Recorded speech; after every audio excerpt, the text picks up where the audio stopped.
नमस्कार, स्वागत है आप सभी का खास कार्यक्रम में। आध्यात्मिक गुरु संत भय्यू जी महाराज, जिनका सामाजिक क्षेत्र में खासकर योगदान माना जाता है और संभवतः उसी ख्याति के चलते जो कि देश विदेश में है, तमाम राजनीतिक दल भी उनके और या राजनीतिक व्यक्ति भी उनके संपर्क में आते रहे हैं और ये हमने सबने देखा है।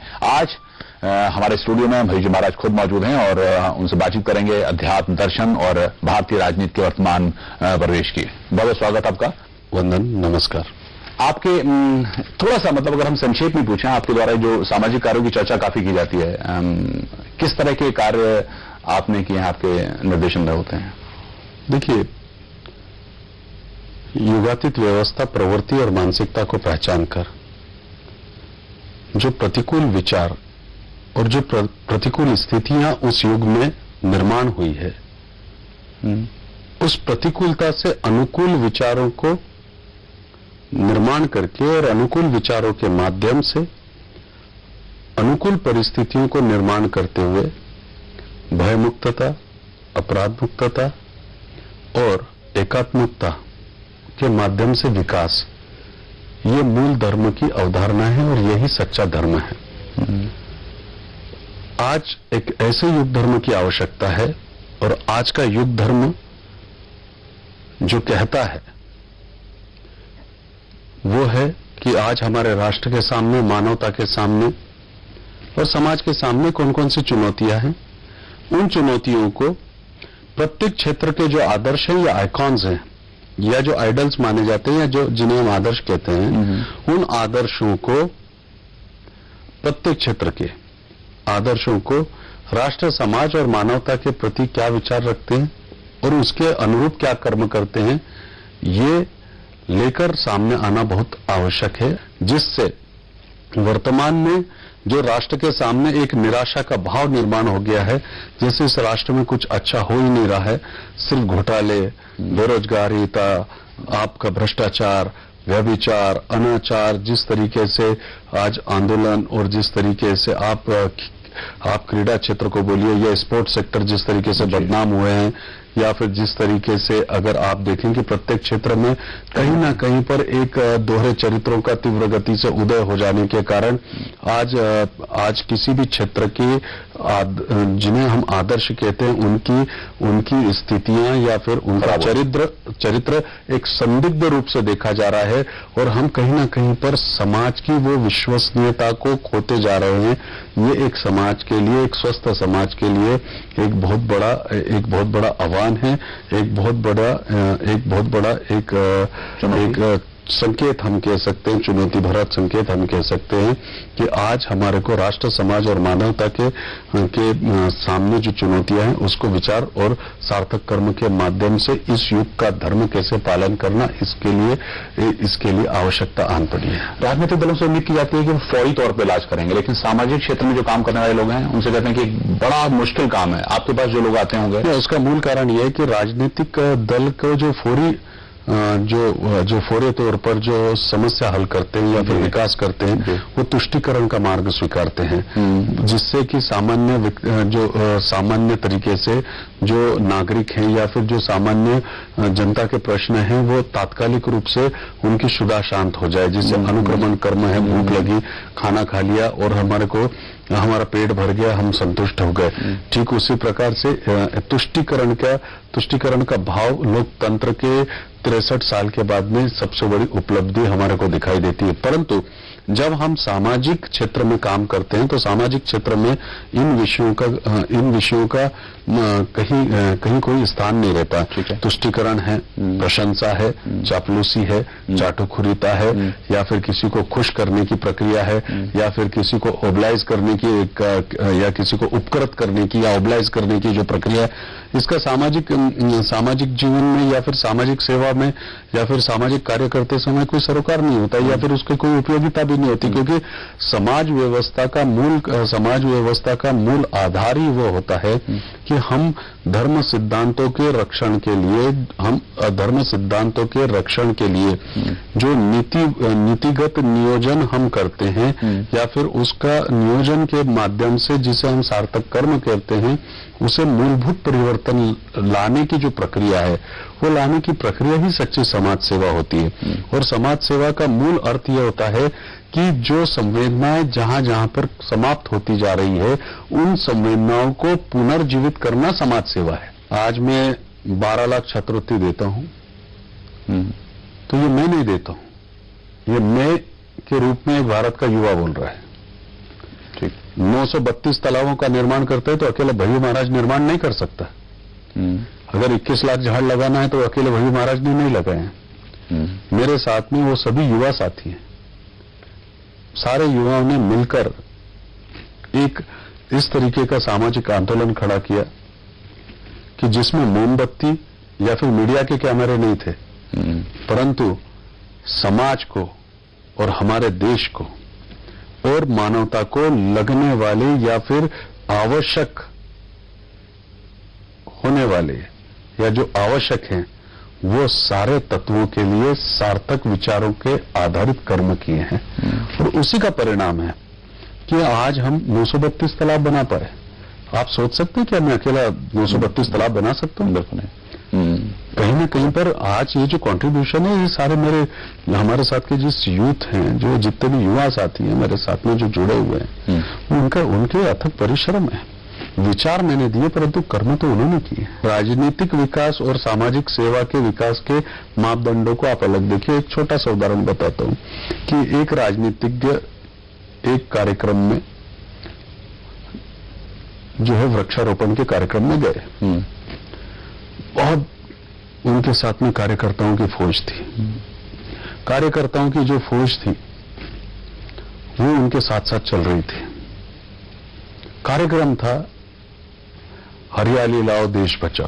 अच्छा, कार्यक्रम था हरियाली लाओ और देश बचाओ।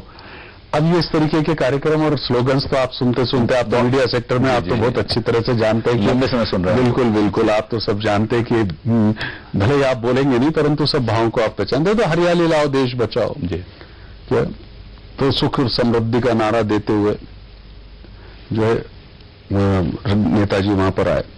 हजारों की संख्या में कार्यकर्ता थे, गड्ढे खुदे हुए थे, पता नहीं चल रहा था कि किसके हाथ में पेड़ है। ये देखिए, आप किसी भी कार्यक्रम को आप कवरेज करेंगे या फिर कार्यक्रम का आपका अनुभव होगा तो आप देख लेना, पता नहीं रहता इतने सारे पेड़ एक साथ आ जाएंगे।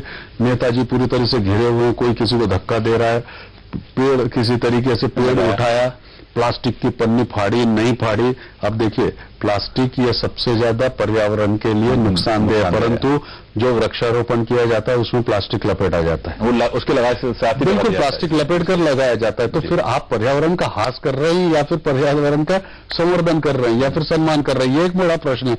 तो फिर वो प्लास्टिक की पन्नी उसमें लगा दी जाती है।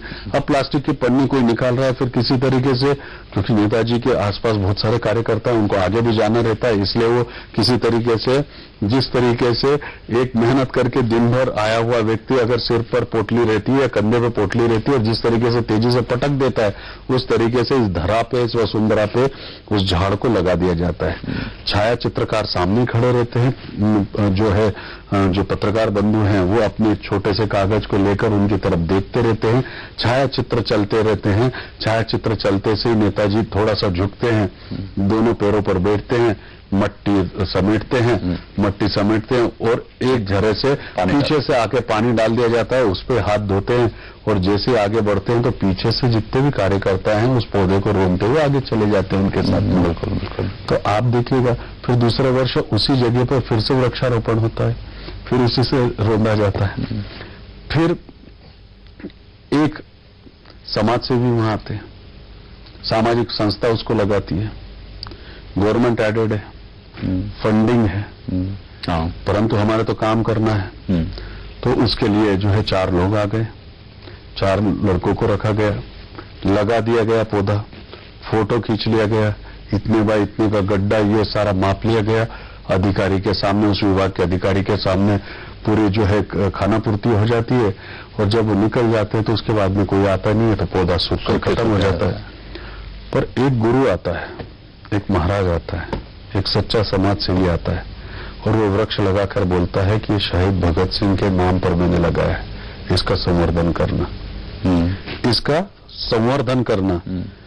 तो आप देखिए आने जाने वाला हर व्यक्ति उस पौधे के प्रति सम्मान का भाव रखता है, क्योंकि उससे श्रद्धा जुड़ जाती है, भावना जुड़ जाती है, उद्देश्य जुड़ जाता है, और साथ में किस व्यक्ति ने लगाया और उसका क्या उद्देश्य था जीवन के प्रति, उसके विचार क्या हैं और उसके कार्य क्या हैं, ये भी उसके साथ जुड़ जाता है।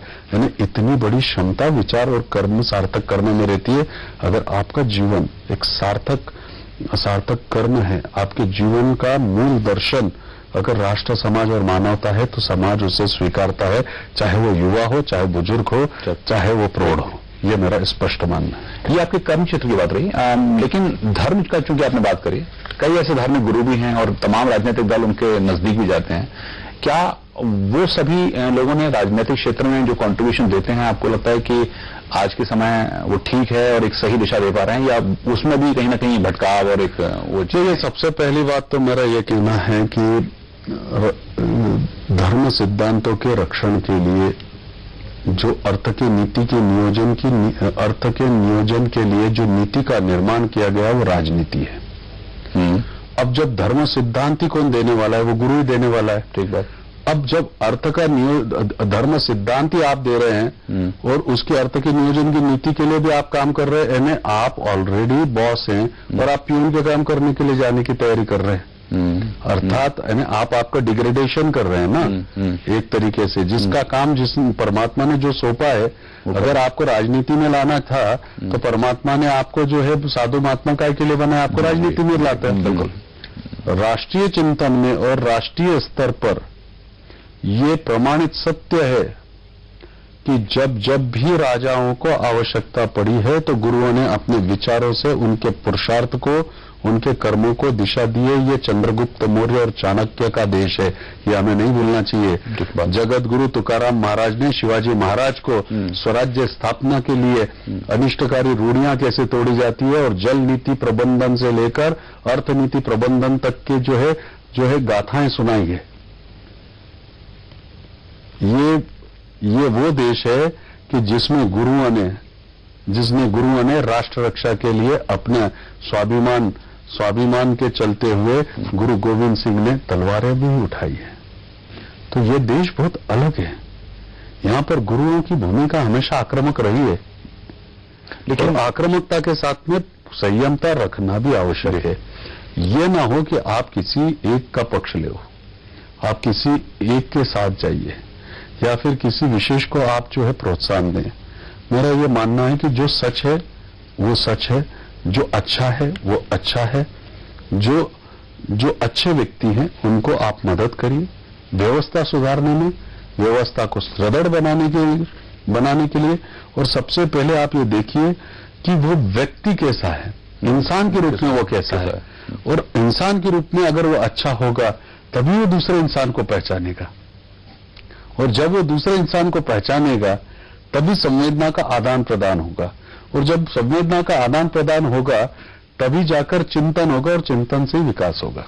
वक्त देखा चला, लेकिन उससे पहले एक सवाल और कि आपने कहा कि धर्म गुरुओं का जो महत्व रहा है हमारे पूरे इसमें, लेकिन पिछले 15-20 सालों में धर्म को लेकर जो राजनीति हुई है तमाम लोगों ने और तमाम धर्म गुरुओं ने भी, देखिए धर्म के नाम पर राजनीति भी हुई है, धर्म को जाति से जोड़कर राजनीति हुई है। जी जी, इसलिए मैं उसका विरोध करता हूं। उसमें तमाम दलों ने भी किया है, अक्रॉस द पार्टी भी किया है। क्योंकि क्या है कि स्वतंत्रता मिलने के बाद में राजनीति वंशवाद बढ़ाने की प्रक्रिया है। सारे नेताओं के पुत्र आज जो है आप देख लीजिए वंशवाद की प्रक्रिया में है। तो डेमोक्रेसी में क्या है, एक ही तरीके से डायनास्टी तो है, डेमोक्रेसी कम डायनास्टी, और country has become a democracy come dynasty कि राजनीति वंशवाद बढ़ाने की प्रक्रिया है। धर्म ये भगवान बनने का साधन है और समाज सेवा ये पुरस्कार प्राप्ति का ध्येय है। तमाम जो धर्म गुरुओं की आप छवि देखते होंगे, कभी कभी दुख होता है कि यार ऐसे लोग भी इस क्षेत्र में आए हैं। दूसरों के प्रति दुख व्यक्त करने के पहले या दूसरों के प्रति दुखी होने के बजाय मैं ये सोचता हूं कि मैं जिन लोगों को आवश्यकता है उनको कितना सुखी करूं। मेरा मूल उद्देश्य जीवन का यह है कि मानसिक गुलामिता से दूर ले जाकर व्यक्ति पूजा का विरोध करके विचार पूजाओं के महत्व को हम समाज में किस तरीके से अधिष्ठान प्राप्त करा सके, एक स्थान दिला सके, जिससे व्यक्ति मानसिक और आत्मिक और शारीरिक रूप से, चाहे भगवान के नाम से हो, चाहे राजनीतिक सत्ता के ताकत के नाम से हो, या किसी भी भय के नाम से मानसिक गुलामिकता न करे। इससे बड़ा पाप दुनिया में कोई नहीं होता। किसी की भावनाओं से खेलना और किसी को झूठे आश्वासन देना, इससे बड़ा मैं समझता हूं कि धोखा या फिर पाप कभी भी या कोई सा भी नहीं होता है। तो मेरा स्पष्ट मत है, और मैं आज भी बोलना चाहता हूं कि दूसरे के प्रति दुख व्यक्त करने के बजाय मैं ये चाहता हूं कि अपना हर व्यक्ति सुखी हो, उसकी तरफ ज्यादा ऊर्जा केंद्रित करता हूं। फिलहाल वक्त चला एक छोटे ब्रेक का, और ब्रेक के बाद दर्शन की और कर्म क्षेत्र की बात तो की है भैयू जी ने, लेकिन भारतीय राजनीति में किस तरह की गिरावट है या फिर किस तरह के परिवर्तन को आने वाले समय में देखते हैं, ये जानेंगे एक छोटे से ब्रेक के बाद।